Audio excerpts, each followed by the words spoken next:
வீரமகா சக்தி பத்ரகாளியம்மன் கோவில் சக்தி கரகம் பால்குடம் திருவிழா.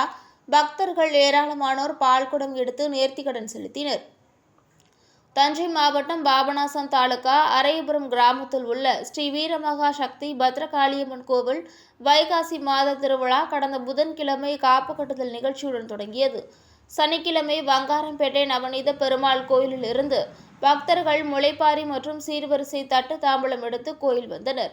நேற்று காலை 108 சிவலாயம் குடமுருட்டி ஆற்றங்கரையிலிருந்து மேலதாளங்கள் முழங்க வான வேடிக்கையுடன் பக்தர்கள் சக்தி கரகம், அக்னி சட்டி, பால்குடம், செடில் காவடி எடுத்து முக்கிய வீதிகள் வழியாக கோவிலை வந்தடைந்தனர். அதனைத் தொடர்ந்து மதியம் அம்பாளுக்கு சிறப்பு அபிஷேக ஆராதனைகள் நடத்தப்பட்டு பக்தர்களுக்கு பிரசாதம் வழங்கப்பட்டது. இதில் பெண்கள் உள்பட திரளான பக்தர்கள் கலந்து கொண்டனர்.